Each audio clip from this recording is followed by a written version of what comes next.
What's up, everybody? Welcome back to the Warriors Breakdown channel. It's good to be back again. This time the Warriors come back from a road trip to face the lowly Detroit Pistons. Honestly, this is probably the easiest win of the year, and I want to break down how the Splash Bros got their buckets and some nice assists as Steph and Klay pretty much end the game by halftime. Let's get right into it. Klay isn't exactly the greatest passer, but he will make the fundamental play. Here we have a basic down screen. You can see the Pistons choose not to switch with Klay. That is a bad idea when you have shooters. Cade does a lazy closeout and Klay draws a double team on the baseline. Wiggins easily spots up and Klay finds him for a wide open mid-range jumper. Pretty simple. This is pretty much a broken play and the Pistons collapse here once again. Diallo rotates to the better shooter, but here he's taking a massive risk leaving Wiggins wide open, and Klay makes the correct pass for a knockdown shooter. Now let's get to some buckets. The Pistons were awful defensively all game, leaving the greatest shooters in NBA history wide open like that, like it was practice. Here Klay drifts to the corner and you can see Cade Cunningham is more concerned with the help on Wiggins than Klay Thompson. GP2 cuts to the rim to potentially get a pass as a layup, and Cade tags him for some reason.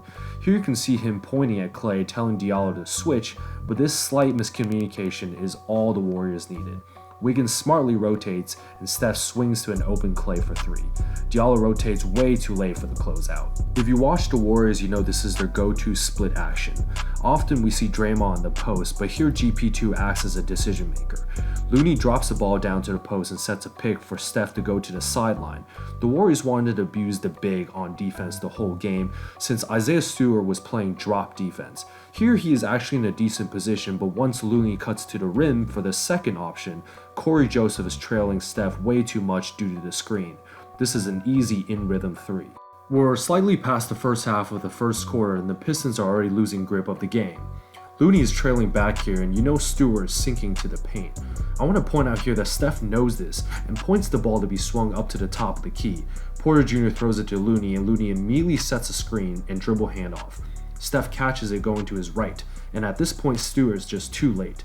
Wide open three and another defensive collapse on the Pistons. This might be a design misdirection play by the Dubs. Here Steph sets a high pick and roll for Wiggins to go right, and the Pistons decide to only switch with Curry when absolutely necessary. Looney sets a back screen for a swing, but the pass was slightly off target, otherwise it would have been an open three. Trey Lyles does a good job closing out, but when Steph drives you know all the attention is crashing on him. GP2 pretty much gets dunks off these drives all the time and here's another assist. Steph starts the second quarter and I want to emphasize how most teams switch or double Curry, but the Pistons, at least in the first half, chose to stick with him. This leaves Curry's defender extremely prone to solid screens. Here Kuminga fakes a handoff and drives to the hoop and Porter Jr. sets another back screen. Trey Lyles is ball watching as Steph gets a nice pass from Kuminga and goes for the reverse layup. Another solid off-ball action for Curry. If the Pistons actually made an effort to communicate on defense, I would imagine this game would not have been a blowout by halftime. Here on a semi-fast break, Steph cuts through the lane and Corey Joseph tags him. When Steph doesn't get a pass, the rule is to always relocate to the corner where a teammate would be setting a screen. Steph doesn't actually expect his defender to leave him for a layup, but here Corey Joseph chooses very unwisely to guard the closer Jordan Poole, even though we all know who's the better shooter. The funny instance is where he points to Steph expecting someone to switch and realizes instantly he has lost all hope. This is the easiest three of the game, and notice the body language of both Steph and his defender here. The Pistons did not get any closer than 16 in the second half, and here JTA sets a high pick and roll for Steph to go right. Notice how Kuminga had cut through, bringing his man Stewart out of the paint. The Pistons finally decide to double Steph, but this leaves a wide open JTA for the roll. He obviously had an open Jordan Poole here for a three, but smartly decides to go straight up with it. Good no call as the contact was minimal. Steve Kerr is relatively solid at out-of-bounds plays. Here we have a double screen for Klay, and notice this is going to his left. And usually right-handed shooter would have easier alignment shooting when catching the ball to the left. Klay goes around both Wiggins and Looney with his man trailing and abuses Isaiah Stewart once again as this is just too late of a closeout for an all-world shooter. The Pistons play defense like a high school team and wonder why they're down big late in the first half. I want to point out here that Corey Joseph's man is actually Otto Porter Jr. who's pointing at Wiggins to go higher, but seeing Looney screen, Joseph begins to double Steph. Steph easily goes behind the back while Wiggins back cuts with no one covering him. Easy assist. I love involving the Splash Bros together in off-ball action because you don't know who to cover first as a defense. Here Diallo is supposed to cover Clay, but he top blocks the potential Looney screen. In the read and react offense, Steph comes and sets a backdoor screen on Clay's man, while Corey Joseph's job is to stick primarily with Steph. Reading this, Clay goes backdoor and Joseph fails to switch in time.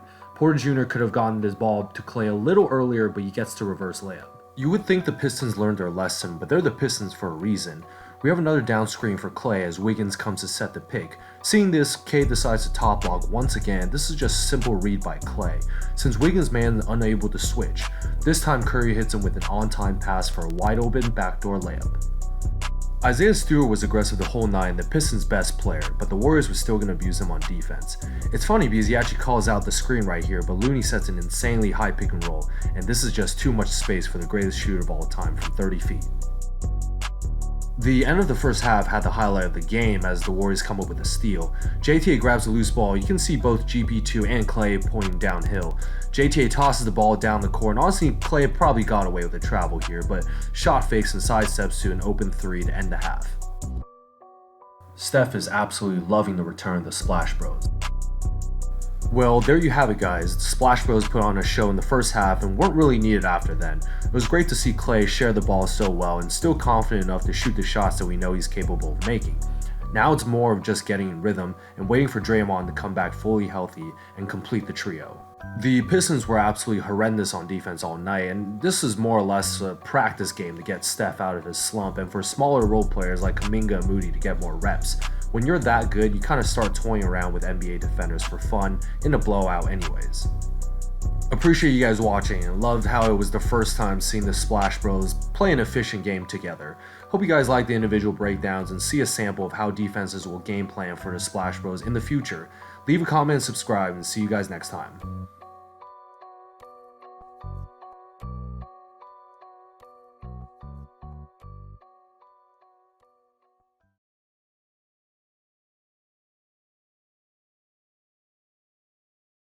Let's get right into it.